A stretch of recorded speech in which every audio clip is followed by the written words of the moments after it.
আসসালামু আলাইকুম। Hello everyone, welcome to my channel. আজ আপনাদেরকে বানিয়ে দেখাচ্ছি ছোটদের খুবই প্রিয় চিকেন নাগেটস। যদি বাড়িতেই এত সুস্বাদু নাগেটস তৈরি করা যায় তাহলে বাজার থেকে কিনে খাওয়ার কোনো মানেই হয় না। চলুন দেখে নেই কিভাবে নাগেটস খুব সহজেই বাড়িতে তৈরি করা যায়। এখানে আমি 1.5টা পাউরুটি নিয়ে নিয়েছি। ব্রাউন অথবা হোয়াইট যে কোনো ব্রেডই নেওয়া যাবে, সেটা গ্রাইন্ড করে নেবেন। এখানে 300 গ্রামের মতো চিকেন কিমা রয়েছে। এবার আমি এখানে একটি বাটিতে একটি ডিম নিয়ে নিয়েছি, সেই সাথে সামান্য পরিমাণে লবণ, সামান্য পরিমাণে গোলমরিচ এবং 1 টেবিল চামচ পরিমাণ দুধ দিয়ে এটাকে খুব ভালোভাবে ফেটিয়ে নিচ্ছি।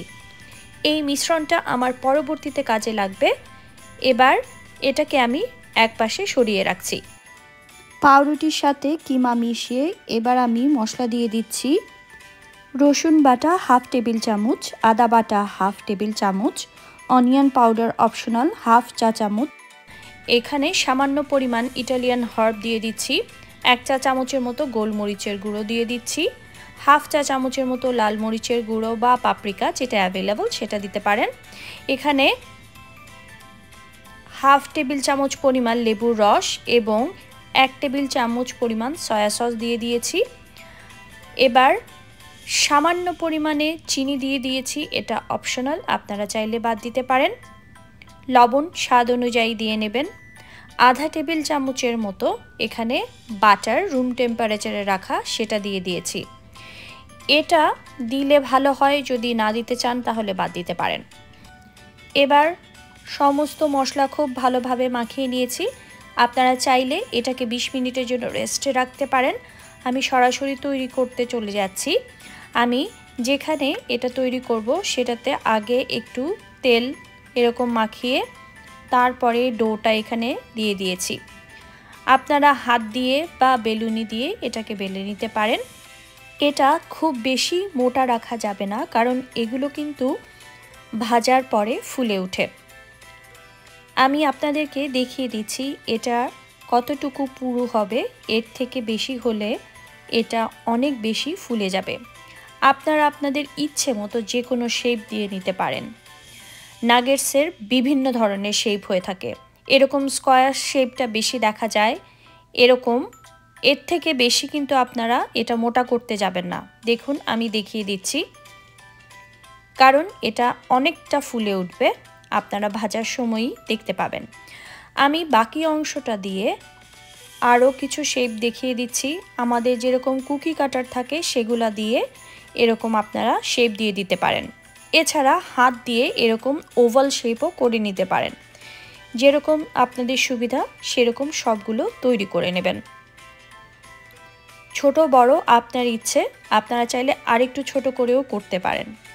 এরপর আমি যে ডিমের মিশ্রণটি তৈরি করেছিলাম সেটাতে এরকম কাঁটা চামচের সাহায্যে দিয়ে দিচ্ছি।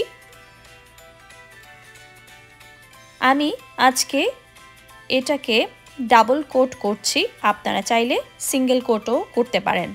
ডাবল কোটিং করলে এটা বেশ উপরটা ক্রিস্পি হয়, তবে এটা আপনাদের ইচ্ছে। এভাবে ডিমের ভালোভাবে চুবিয়ে তারপরে ব্রেড ক্রাম্ব বা বিস্কিটের গুঁড়ো, যেটা আপনাদের কাছে অ্যাভেলেবল, সেটা এভাবে দিয়ে দেবেন। এবার হাত আমি ব্যবহার করছি।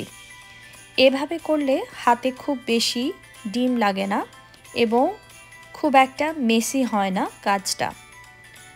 এবার একবার কোটিং হয়ে গিয়েছে, আমি এটাকে আবার ডিমের মিশ্রণে দিয়ে দিচ্ছি। এবার ডিমের মিশ্রণে দিয়ে একই পদ্ধতিতে আবার নেড়েচেড়ে বিস্কিটের গুঁড়ো বা ব্রেড ক্রামে কোট করে নেব। এভাবে সাইড থেকে একটু একটু করে ব্রেড ক্রাম দিয়ে তারপরে আপনারা হাত ব্যবহার করবেন। তাতে করে দেখবেন কাজটা অনেকটা সহজ হয়ে গিয়েছে।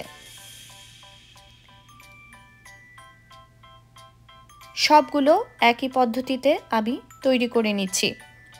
তৈরি করে নিয়ে এভাবে একটি প্লেটে সব নিয়ে নেব। আমার সবগুলো রেডি হয়ে গিয়েছে। এবার আপনারা চাইলে এটাকে ফ্রিজারে 1 মাসের মতো রেখে ব্যবহার করতে পারেন। আসলে বাজারের কেনাগুলো অনেক মাস আগে তৈরি হয়ে থাকে, কিছুটা প্রিজারভেটিভ থাকে, তাই ঘরে যদি এরকম বানিয়ে রাখেন কাজ অনেকটা সহজ হয়ে যায়। ছোটদের বড়দের সবারই পছন্দ, অথবা মেহমান বাড়িতে আসলে আপনারা সহজে এগুলো ভেজে দিতে পারেন। চুলায় তেল খুব ভালোভাবে গরম হয়ে গেলে তখন আমি নাগেটসগুলো দিয়ে দিচ্ছি। মিডিয়াম আঁচে আমি এগুলোকে নেড়ে চেড়ে ভেজে নিচ্ছি। আমার চ্যানেলটি যারা সাবস্ক্রাইব করেছেন অসংখ্য ধন্যবাদ। যারা এখনও সাবস্ক্রাইব করেননি, যদি আমার চ্যানেলটি সাবস্ক্রাইব করেন তাহলে আমি অনেক খুশি হব। আসলে আপনাদের সাবস্ক্রিপশন এবং লাইক আমাদেরকে কাজ করার অনুপ্রেরণা জাগায়। আমার এই রেসিপিটি যদি ফেসবুকের থেকে দেখে থাকেন তাহলে প্লিজ আমার পেজটি অবশ্যই লাইক দেবেন। দেখতে পাচ্ছেন নাগেটসগুলো কতটা ফুলে উঠেছে। দারুণ সুস্বাদু এই রেসিপি আপনারা অবশ্যই বাড়িতে ট্রাই করে দেখবেন। ধন্যবাদ সবাইকে। আল্লাহ হাফেজ। Thank you.